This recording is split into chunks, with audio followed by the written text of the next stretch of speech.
It was one of those nights that promised an unremarkable end to the week. Michael sat on the leather sofa in his small apartment, dimly lit by the soft glow of a floor lamp. The faint aroma of bourbon filled the air, mingling with the quiet melody of jazz flowing from the speakers. On the coffee table in front of him stood a glass with an unfinished drink, and on the phone screen flickered the last message. "I'll be at your place in an hour. We'll discuss the details in person." His week had been exhausting, and he only thought about one thing: how to relieve the tension. Sometimes all you need is a moment spent with someone who doesn't demand too much from you. Michael wasn't looking for love, commitment, or deep connections. Just an evening that would distract from loneliness, from mental noise. The message from the girl from the service came quickly, as always. A simple exchange of words, minimal formalities. She knew he was waiting. Everything should have gone smoothly. An hour. Enough time to take a shower, change into something comfortable, pour himself another drink. Everything was under control, or so it seemed. When the doorbell rang, Michael glanced at the clock, 10:30. Punctuality was a rarity, but he appreciated it. Smiling at his readiness for an ordinary evening, he quickly finished the rest of the bourbon, exhaled, and went to the door. No expectations, no drama. Just a short visit and a quiet end to the day. But when he opened the door, his world turned upside down. Standing on the threshold was not a young, lively girl whose features he could forget in an hour. Instead, there stood a tall woman with dark, slightly curly hair that softly lay on her shoulders. Her green eyes met his gaze, confident, studying, somewhat warm. Even in the dim light, Michael recognized her face. It had haunted him since childhood. It was Mrs. Henderson, Tom's mom, his best friend. Michael froze. The moment stretched like thick honey. The woman seemed to enjoy his shock, her lips touched by a slight, almost innocent smile. "Hi, Michael," she said softly in a familiar voice that still sounded different, more adult, more personal. "Do you mind if I come in? Mrs. Henderson?" He stammered her name as if he didn't believe the reality of what was happening. What are you doing here?" Her smile widened, but she remained motionless, not entering. It seemed she was waiting for an invitation. "I was nearby. I thought maybe you needed company. It seems like you do." Those words hit him right in the heart. How did she know? Why was she here? And what the hell did all this mean? Michael took a step back, letting her in. Although his mind screamed that this was a bad idea, he felt the tension rising. Each of his steps was as if through a thick swamp as he watched her confidently walk into the living room and sit down on the sofa. "I must say, you look confused," she noted with a slight smirk, crossing her legs. Her gaze carefully examined the room, as if evaluating each item. "But that's normal. We haven't talked in a long time, right?" Michael stood, still not closing the door. His thoughts raced like lightning. Did she know he was expecting someone? Was this a coincidence? Why now? And why couldn't he take his eyes off her? "Would you like something to drink?"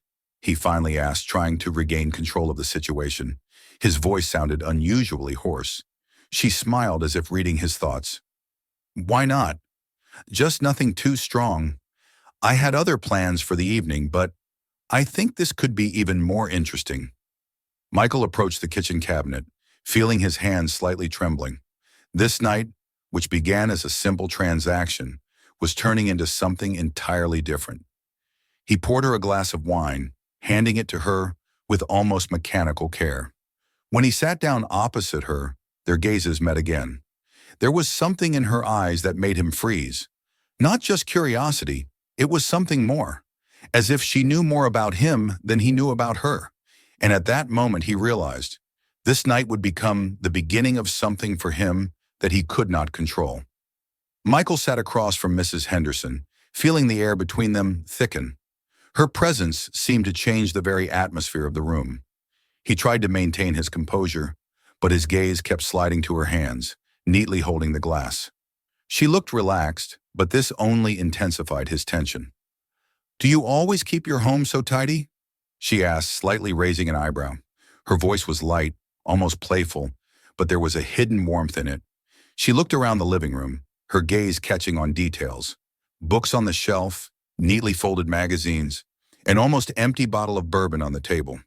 Michael nervously swallowed. Yes, just a habit. He felt as if he was undergoing an invisible inspection. But this is unexpected. I didn't think I'd see you today.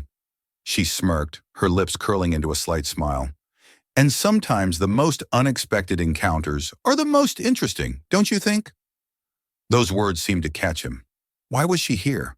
What brought her to his apartment door so late at night? It seemed there was some hidden motive in her actions, but understanding it was harder than it seemed. You were nearby? He asked, trying to get at least some explanation. She paused for a moment, her gaze lingering on her glass, as if considering her response. Yes, you could say that. I just felt like I should stop by. Sometimes your inner voice tells you to do something, even if it seems strange. Michael nodded, although her answer only added more questions. He looked at her, trying to decipher her intentions. There was something in her eyes that made him feel both uncomfortable and attracted. "And how is Tom?" he asked, hoping that mentioning her son would bring their conversation back to a more normal track. Her gaze softened, but there was a hint of sadness in it. "Tom is fine. He works a lot. Rarely comes home. You know how it is when kids grow up. Sometimes I feel like he's already a completely different person." Her words evoked a sense of discomfort in Michael. He had known Tom since childhood, and in his memory, Tom was always an energetic, friendly guy who never sat still. But now looking at Mrs. Henderson, he felt he knew much less about her son than he thought. "Tom said you two are friends." She looked directly at Michael, her eyes seeming to seek confirmation. "But he rarely mentions what's going on in his life. How do you think he's doing?" Michael hesitated. This question was unexpected. "I think he's doing okay. He has a lot going on, you know. Work, friends. We don't see each other very often, but he seems happy." Her lips curled into a soft smile, but there was weariness in it. "Happy? That's good." For a moment, silence fell in the room. Michael noticed how her fingers lightly tapped on the glass, as if she was pondering something important. "And how are you, Michael?" she suddenly asked. "You look like you're holding a lot in too." He was caught off guard by this unexpected shift in attention. Her eyes were fixed on him, and he felt his defenses beginning to crumble under that gaze. "Me?" He smirked, trying to hide his embarrassment. "I'm fine. Work, home, sometimes friends. Ordinary life." "Ordinary life?" she repeated, slightly tilting her head. "For some reason, I don't believe that." Her words made him freeze. There was softness in her voice, but also insistence, which did not allow him to evade the answer. "And what do you want to hear?" he finally asked. She smiled, but there was something enigmatic in her smile. "Only the truth." Michael suddenly felt his heart beating faster. He didn't know why her presence made him feel so vulnerable, but he understood that something in this woman made him open those doors that he usually kept closed. "Sometimes," he hesitated, choosing his words, "sometimes it feels like everything is changing too fast. People leave, relationships become superficial, and you're left alone." Her eyes softened. She leaned in slightly, her voice almost a whisper. "You know, Michael, loneliness isn't always bad. Sometimes it allows us to understand what we truly want." Michael nodded, but he wasn't sure he wanted to hear that. He felt a strange tension hanging between them, as if their conversation was shifting to another level. "But sometimes," she continued, her voice deeper, "it makes us seek something, or someone who can fill that void." Her words echoed in his head. Michael looked at her, trying to understand what she meant, and suddenly he felt a wave of strange fear and anticipation rising in his chest. "You found someone?" he asked without thinking. She didn't answer immediately. Instead, she looked at him, her gaze becoming even deeper and more searching. "Maybe," she said, her voice quiet but firm. And at that moment, Michael realized that he couldn't just brush off what was happening tonight. Whatever it was, he was drawn into a game whose rules he didn't yet understand. Michael led Mrs. Henderson into the living room, feeling as if he was stepping on a minefield. Her presence filled the room with an inexplicable tension. She moved lightly, like a person who always keeps everything under control. But there was a certain thoughtfulness in her movements that he couldn't help but notice. She leaned back against the sofa, and for a moment he caught himself unable to look away from her. "You look thoughtful, Michael," she said with a slight smile, watching him hesitate by the kitchen cabinet. "What's on your mind?" He turned, her voice pulling him out of his stream of thoughts. Trying to understand." He paused and then added, "Why you're here? Why now?" She looked at him, her eyes glinting in the dim lamplight. "And do we need to understand everything?" she asked calmly. "Sometimes it's enough just to be in the moment." Michael scoffed, trying to mask his confusion. "But the moment when my best friend's mom shows up at my door late at night, that's not a moment you can just leave without questions?"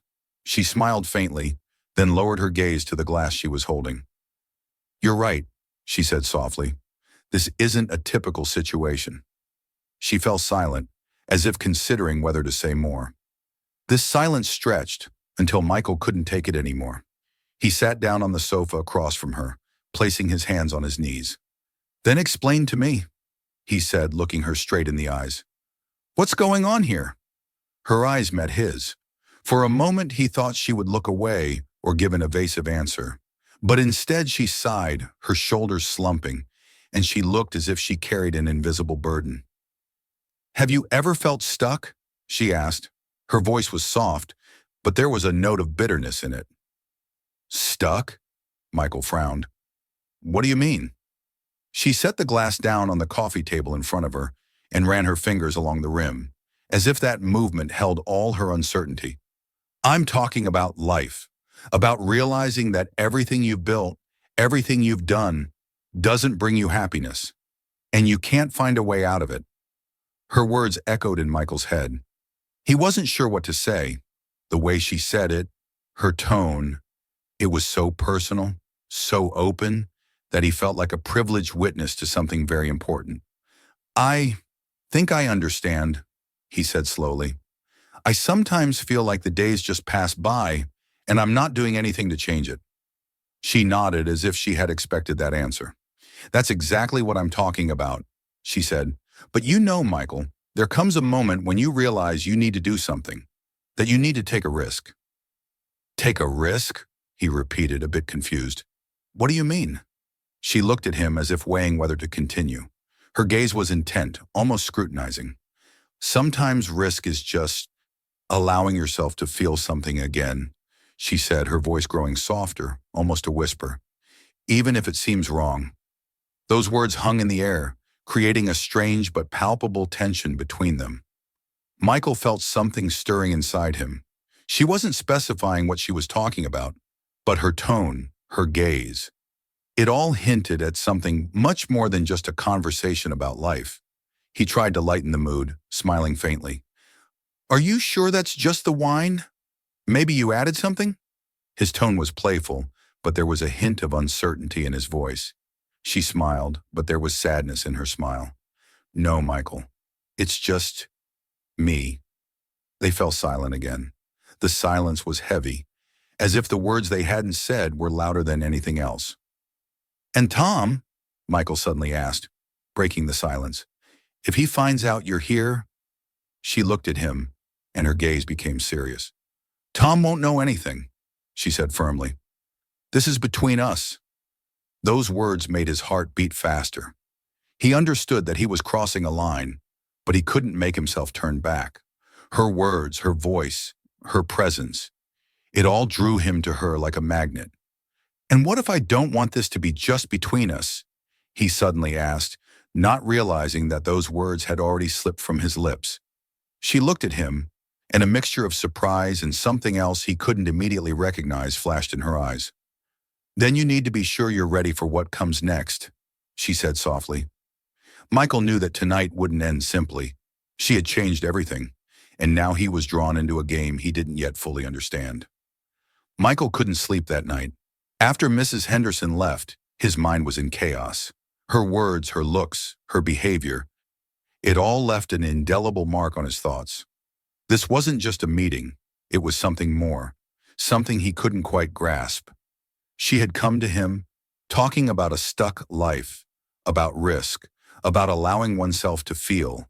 And he, sitting in the empty living room, tried to understand. What did she expect from him? Several days passed. Michael waited for Mrs. Henderson to contact him, but nothing happened.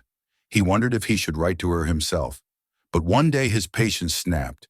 He knew her number by heart. Once Tom had asked him to help his mother with her phone, and since then, that number had remained in Michael's memory. Typing out a message, he stared at the screen for a long time, unsure whether to hit send. "I need to see you. It's important." He exhaled and sent the message. The reply came a few minutes later. "Meet me at my place. Tonight. You know the address?"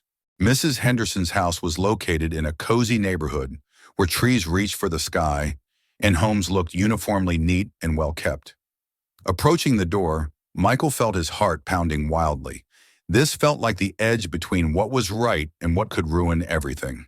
He knocked. The door opened almost immediately. She stood before him in something simple, a soft sweater, dark jeans, her hair casually tied up. But there was something else in her eyes. Weariness? Resolve? He couldn't tell. "Come in, Michael," she said calmly. He stepped inside, closing the door behind him. The house was filled with warm light, but the atmosphere felt slightly tense. She gestured for him to enter the living room. "I didn't think you'd actually invite me," he confessed, sitting down on the sofa. She sat down across from him, leaning in slightly. Her eyes held the same scrutinizing gaze he had noticed that night. "Why did you write?" she asked directly. "Because I can't get you out of my head," he said, not trying to evade. "And I can't understand what all this means." She sighed, lightly rubbing her temples. "Do you think I know the answer?" she said softly. "I'm not sure what this is either. All I know is that I feel different when you're around." Those words caught Michael off guard. Her honesty was disarming. This wasn't like some casual flirtation or light intrigue. She was speaking sincerely. "But why me?" he asked. "You could be with anyone." She smiled faintly, shaking her head. "It's not that simple, Michael. You don't understand. Sometimes in life you meet people who make you see yourself differently, and you are that person for me." Michael fell silent, feeling her words slowly sink in. He knew this wasn't right. She was his friend's mother, a woman he shouldn't be connected to by anything more than polite conversations at family dinners. But now, sitting across from her, he felt something else, an irresistible desire to understand her better, to be close to her. "Then why are you pushing me away?" he asked. She looked up at him, and in her eyes was the answer. "Because I'm afraid this could destroy us both." Those words echoed in his head. She was telling the truth, but it didn't stop him. Instead, he felt that they both stood on the edge of something uncharted, something that could no longer be ignored. He slowly leaned in, his gaze fixed on her face. She didn't pull away. Her eyes met his, and between them, a tension arose that could neither be hidden nor broken. "Maybe we just need to take the risk," he said softly. She closed her eyes for a moment, as if trying to make a decision. When she looked at him again, her gaze was firm. "Are you sure? Because if we cross this line, there's no going back." Michael nodded, his voice steady. "I'm sure." She took a deep breath, then slowly reached out and placed her hand on his. Her touch was warm, but it carried something more. A silent agreement, a willingness to take this step together. That night they sat together, not saying another word. This silence was eloquent, weighty. The boundaries that separated them began to dissolve, making way for something new and uncharted. The evening settled over Mrs. Henderson's house, and a thick silence enveloped the room. Michael sat on her sofa, feeling the tension between them growing with each passing second. He couldn't stop looking at her face, in which determination and doubt were mixed. Her fingers still lay on his hand, a light touch, but it carried an invisible burden. "I never thought I'd find myself in a situation like this, Michael," she finally said, her voice barely audible but filled with emotion. "This is wrong. We both know it." He nodded, though his heart screamed otherwise. Maybe, he said softly, but sometimes what's right isn't what's real. And this feels real. She looked at him, her eyes filled with doubt, but there was also a glimmer of hope, desire, perhaps even a longing she had long suppressed. Her fingers tightened for a moment, then she withdrew her hand, standing up from the sofa. I can't just ignore this, she said, her voice almost a whisper but filled with emotion. Tom, society, you, mister, it's all so complicated. It's not complicated if we don't let it be, he said, standing up as well. You keep talking about risk, about feeling alive. Maybe this is the moment you need to follow your words. She looked at him and her gaze became serious. And if this destroys us both, have you thought about that? Michael, this isn't a game. This is life. And the consequences here are real. He took a step closer, finding himself closer to her than ever before. I know, and I don't want to destroy anything, but I also know what I feel, and I know you feel it too.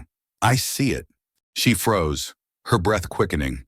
He was so close that she could feel his warmth. Her gaze wandered between his eyes and lips, as if searching for an answer that could resolve this moment, but found none. Why are you making this so difficult? She whispered. Because it's worth it, he replied, his voice almost a whisper. For a moment the world stood still. Everything around them, the sound of the clock, the flicker of the streetlight outside the window, disappeared. Only the two of them remained, standing inches apart. Her eyes met his, and Michael saw the struggle in them, between fear and desire, between common sense and feelings. And then she took a step forward. It was like a dam breaking. Her hands reached up, cupping his face, and his lips found hers in a soft but insistent kiss. He felt the tension that had been building between them all night give way to something else. Warmth, sincerity, tenderness. Her lips were warm but trembling, as if she still doubted. This is wrong, she whispered, pulling away from him for a moment, her forehead pressed against his. But it's what we both want, he replied, his voice steady but filled with emotion. Let's just allow ourselves this. Just once. She looked at him again, her eyes shining in the dim light of the room. Michael, if we do this, everything will change. I'm ready for that, he said firmly. Her gaze softened and she leaned into him again, her lips meeting his in a kiss that was more confident than before. This time, there were no barriers between them. Their hands found each other, and then Michael wrapped his arms around her waist, pulling her closer. It was as if the whole world had disappeared, and only the two of them remained. Two people whose lives seemed intertwined despite all the obstacles. They moved slowly, almost carefully, as if afraid to disrupt this fragile magic. Her fingers slid through his hair, and his hands explored her back. Each gesture, each movement was filled with something more than just attraction. It was vulnerability, which they both allowed themselves to feel for the first time in a long while. When they finally found themselves in her bedroom, Michael paused, looking at her to make sure she wanted to continue. Her eyes met his, and she nodded, almost imperceptibly. No turning back, she said softly. And I don't want to turn back, he replied. The night that began as a simple encounter turned into something inevitable. Together they crossed a line they had both been dancing around, leaving behind fears and doubts. And though they both knew there would be consequences, this night was their moment. A moment when everything felt right, even if it wasn't. Michael woke up to the soft light filtering through the curtains. The room was warm and quiet, but inside him a storm raged. He slowly sat up, feeling the sheets slip slightly from his shoulders. Turning his head, he saw Mrs. Henderson sleeping beside him, her features softened, her hair slightly tousled. In that moment, she seemed incredibly beautiful and vulnerable. Everything that had happened last night played back in his mind. This wasn't just a moment of passion, it was something deeper. But with that realization came awareness.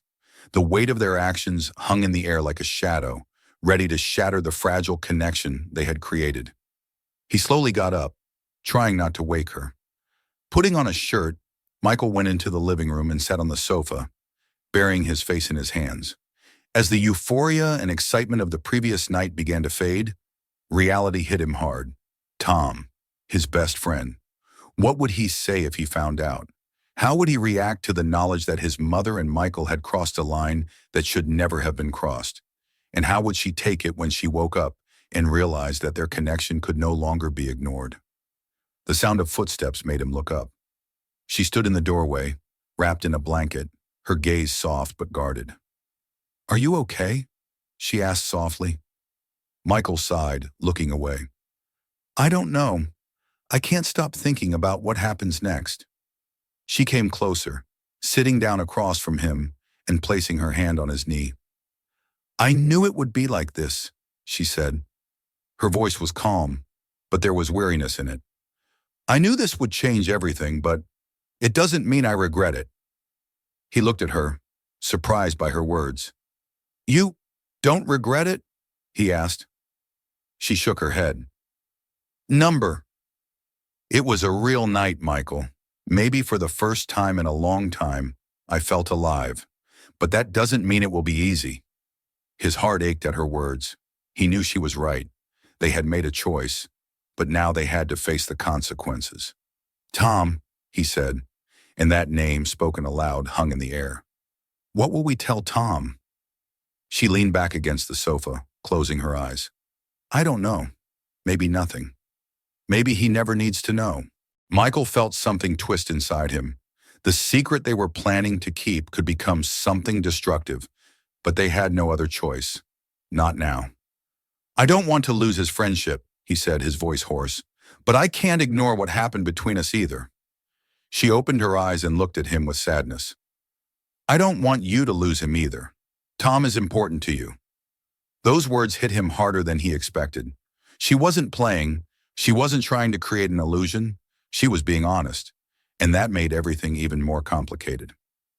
"What next?" he finally asked. She shrugged, her gaze drifting to the window. "We can't predict everything. We can only take it one step at a time. But Michael, I want you to know, whatever happens, I don't regret what we did." His gaze lingered on her. She seemed calm, but there was pain in her eyes. He knew she understood that the consequences of their actions could be devastating. "I don't regret it either," he said, his voice firm. "But I want to be honest. With myself. With you. Even with Tom." She nodded, though it was clear this frightened her. "Then we need time," she said, "to understand what this means for us and how we can live with it." Michael reached out and covered her hand with his. "We'll figure it out. Together." Her lips curled into a faint smile. Together. Days passed, but their connection remained. They met in secret, their conversations growing deeper. But each time Michael saw Tom, he felt the growing weight. The lie gnawed at him, turning every encounter with his friend into a trial. One day Tom called him, suggesting they meet for lunch. Michael knew it was a normal gesture, but this time, as he looked at his friend, he felt he couldn't stay silent any longer. "Tom, I need to tell you something," he began, feeling the sweat on his palms. Tom frowned, setting down his fork. "Is everything okay? You look strange." Michael took a deep breath. His words were stuck in his throat, but he knew he had to say them. The lie was no longer an option. But whatever he said, their lives would never be the same again.